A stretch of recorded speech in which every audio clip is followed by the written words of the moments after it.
হাত পা কেটে নিল, না পারলে আমার নামে কুত্তা পুষা রাখো, কুত্তা। মহাসচিব আর মির্জা আব্বাস তিনজন জোট বেঁধে এই কাজটা করছে, আমি দেখতে পাচ্ছি চোখের সামনে। সামথিং কোন একটা কিছু দলের মধ্যে ভাঙন বা গ্রুপিং কিছু একটা দেখা দিচ্ছে। ব্যাখ্যা যদি কিছু দিতে হয় চেয়ারম্যান সাহেব দিন। আমি মনে করি যে এখান থেকে টিম পাঠাবো, ওখান থেকে শুট করে দিয়ে চলে আসবে, সেটাও পারি। আমার বিশাল বাহিনী নাই, তুমি অস্বীকার করছো? মানে হ্যাঁ আছে তো মিঠু, আল্লাহর পথে থাকবে দাও মিঠু ভাই। ভাই, আমি পেয়ে তোমার সাথে কি প্রতারণা করছি মিঠু? না ভাই, না ভাই, না ভাই, না আমি আমি আমি আমি এখানে প্রতারণার কথা না, কথা হচ্ছে যে আমার লোকগুলো কি হবে। আমি তো ওই টেনশন, আমি তো কিন্তু তোমার ওই পজিশনটার আগে আমি তোমাকে বুঝাই। আমি দুটো জিনিস করতে পারি। এক হচ্ছে যে যা আলাপ আলোচনা, যা কিছু কথাবার্তা, যে নোট বিনিময় করার, তথ্য দেওয়ার সাথে লিঙ্কই না নাই, উনি একা করতে পারে। এক। দুই হচ্ছে উনি নিজে থেকে কিছু করেননি, নিজে থেকে আমার জন্য চেষ্টা করেছে। যে সিদ্ধান্ত যা কিছু সেটা চেয়ারম্যান সাহেব দিয়েছে। দুটোর মধ্যে একটা সত্য, রাইট? রাইট। তাহলে কাউসার ভাই 7 দিন সময় চালো, তো উনি এত বড় কথা বলেছে, যা বলেছে আমার ভাই আমার বুকের মধ্যে লাগছে। আমি না পেলে ওনাকে এই কথা বলতে পারবো না, আমি নাই পেলাম। তো ওনাকে আমি ভালোবেসে ফেলেছি, শ্রদ্ধা করে ফেলেছি।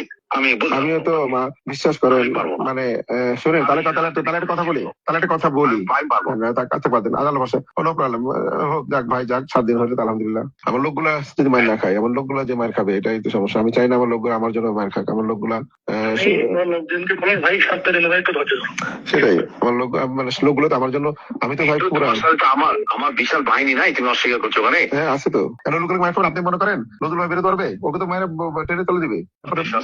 হ্যাঁ আপনি জানেন যে কি বলো মিঠু? আন্দাজি আমি রাজশাহী ছিলাম না, বিহারি সভাপতি ছিলাম না, মরে গেছি নাকি এখন? আজকে যে 6.5 বছর হলো পদবি ছাড়া এখানে লড়ে যাচ্ছি, 100 লাখ ধার দেয় না। যাদের বাপের ক্ষমতা আছে তাকে, তার লোকজনকে, তার লোককে আমি এখানে একদম হাত পা কেটে নিল, না পারলে আমার নামে কুত্তা পুষা রাখো, কুত্তা। আমি লোকাল ছেলে, এখানকার বাড়ি আমার বাহিনী এখনো রেডি আছে। আমি এগুলো নোংরামিতে চাই না। যদি মুখ দিয়ে খারাপ কথা বের করো না, যেহেতু আমি কোরআন শরীফ পড়ি, নামাজ পড়ি, যদি মনে করি যে এখান থেকে টিম পাঠাবো, ওখান থেকে শুট করে দিয়ে চলে আসবে, সেটাও পারি। খারাপ কথা বলে দিও, আল্লাহর পথে আমাকে থাকতে দাও মিঠু, আল্লাহর পথে থাকতে দাও। এটা আমি মনে করছি না, আমি মনে করছি না। আল্লাহ ভরসা ভাই, অসুবিধা নাই। আপনারা দুইজন বড় বড় ভাই, আপনারা যা বলছেন আমি আপনাদের কথার বাইরে নাই। আমি আপনাদের রাজনীতি করি। হ্যাঁ আমি বলছি তো, আগে বলছি এখনো বলি। আমি এখনো তোমাকে বলি যে অর নমিনেশন লান হয়ে যাবে কালকে, যদি কমিটিতে বাদ হয় তখন দেখবার লোকজন তো সেলটা চায়, বাকি লোকজন তো এমপি হতে চায় না। এমপি হতে চাও তুমি আর আমি। কমিটিটা খালি বাদ যায়, আমি প্রেসিডেন্ট হলে ওই কোনো মাটির লোক সদস্য হয়ে যেত। সেটাই এরা এখন বলছে যে আমরাই কমিটি দেবো, আমরা এমপি হবো, আমাদের বাইরে হবে না। এখনো আছে, এখনো আছে। ভাইয়া 7 দিন সময় চেয়েছে, আমি আলহামদুলিল্লাহ করেছি, কোনো প্রবলেম না। ভাইয়া ফাইট করতে হবে, জীবনটা পাইবে। আমার কাছে এর মধ্যে মনে হচ্ছে যে ওই মোশাররফ সাহেব আর মহাসচিব আর মির্জা আব্বাস তিনজন জোট বেঁধে এই কাজটা করছে, আমি দেখতে পাচ্ছি চোখের সামনে। মহাসচিবের বডি ল্যাঙ্গুয়েজ, কথাবার্তা, তার পাশের লোক, এগুলো তুমি বুঝবো না, কিন্তু আমি বুঝছি।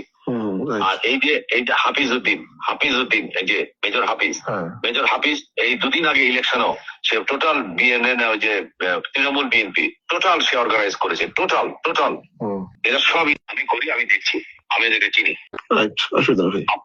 আমার কাছে কিছু মনে হচ্ছে যে সামথিং রং আমার কাছে মনে হচ্ছে। আব্বাস কখনো স্টেটমেন্ট দেয় না। আব্বাস হচ্ছে বাংলা বিশাল ডাকাত। আব্বাসের চেহারা আমি দেখতে পাচ্ছি এখানে খেলছে, বরং বাবু গয়েশ্বরায় পিছনে আছে, উনি নাই, উনি ফেস করছে না। মেজর হাফিজ স্টেটমেন্ট দিচ্ছে। আমার মন বলছে সামথিং রং। আমি এখন রাখছি, আমি তো দেখি পরের সাথে চেষ্টা করতে কথা বলতে পারলে পেরে আমি আপনার সঙ্গে আবার বসবো। আচ্ছা ঠিক আছে ভাই, সময় এলো করেন ভাই। ভাইয়া আপনি চেয়ারম্যানের আদেশে করেছেন, অতএব চেয়ারম্যান সাহেবের সাথে আপনার সামনাসামনি কথা হতে হবে, কোনো কথা নাই, আর কোনো কথা নাই। ব্যাখ্যা যদি কিছু দিতে হয় চেয়ারম্যান সাহেব দিক, ফোন আছে আমাদের, আমাকে ফোন করে ব্যাখ্যা দিক যে তোমার কমিটি দিলাম না, তোমাকে নমিনেশন দিলাম না, আগে বলেছিলাম তোমাদের কথাতে 2টা দিয়েছিলাম, হ্যাঁ দিব না, আমি এটা বলে দিক চেয়ারম্যান সাহেব বললে আপত্তি নেই, আমি দিব না। সেটাই, কিন্তু আমার মন বলছে যে সামথিং কোন একটা কিছু দলের মধ্যে ভাঙন বা গ্রুপিং কিছু একটা দেখা দিয়েছে, যার জন্য সাময়িকভাবে আমি আপনার থেকে একটু সময় চেয়ে নিচ্ছি। আমি রাখছি ভাই, আমার আচ্ছা ঠিক আছে, কষ্ট হয়ে আছে, আমি পরে আপনাদের সঙ্গে কথা বলবো।